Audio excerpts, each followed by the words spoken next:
আসসালামু আলাইকুম ওয়া রাহমাতুল্লাহ। প্রিয় দর্শক মণ্ডলী, এই ভিডিওতে আমরা আলোচনা করব এমন 5টি ভুল সম্পর্কে যে 5টি ভুলের কারণে আমাদের দোয়া কবুল হয় না। তাই ধৈর্য সহকারে ইনশাআল্লাহ সম্পূর্ণ ভিডিওটি দেখবেন। চলুন জেনে নেই কোন 5টি ভুলের কারণে আমাদের দোয়া কবুল হয় না। নাম্বার 1, হারাম উপার্জন। রাসূলুল্লাহ সাল্লাল্লাহু আলাইহি ওয়াসাল্লাম বলেছেন, এক ব্যক্তি দীর্ঘ সফর করে এলোমেলো চুল, ধুলোমাখা কাপড়, আকাশের দিকে হাত তুলে দোয়া করেছে, কিন্তু তার খাবার হারাম, পানিও হারাম, পোশাকও হারাম। তার দোয়া কিভাবে কবুল হবে? যদি রিজিক হারাম হয়, দোয়ার প্রভাব দুর্বল হয়ে যায়। নাম্বার 2, গুনাহ ছাড়ার ইচ্ছা না থাকা। আমরা বলি, ইয়া আল্লাহ আমাকে ক্ষমা করুন, কিন্তু একই গুনাহ চালিয়ে যায়।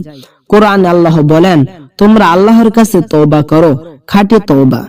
শুধু মুখে না, গুনাহ বন্ধের নিয়ত থাকতে হবে। নাম্বার 3, তাড়াহুড়া করা।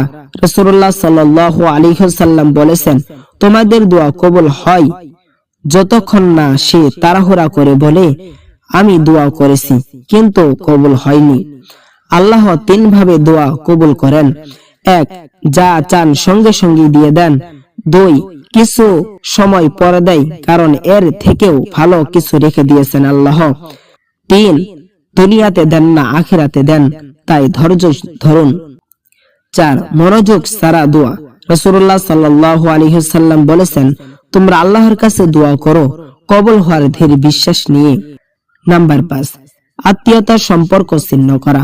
হাদিসে এসেছে, যে ব্যক্তি আত্মীয়তার সম্পর্ক ছিন্ন করে তার আমল উপরে উঠতে বাধা দেয়। ভাই ও বোনেরা, হয়তো এই 5টির মধ্যে একটি ভুল আমরা করেছি। আজ থেকেই ঠিক করি, আমাদের দোয়া হবে আন্তরিক হালাল রিজিকের উপর ভিত্তি করে ধৈর্যের সাথে। হয়তো আজ রাতেই আল্লাহ আপনার দোয়া কবুল করবেন ইনশাআল্লাহ।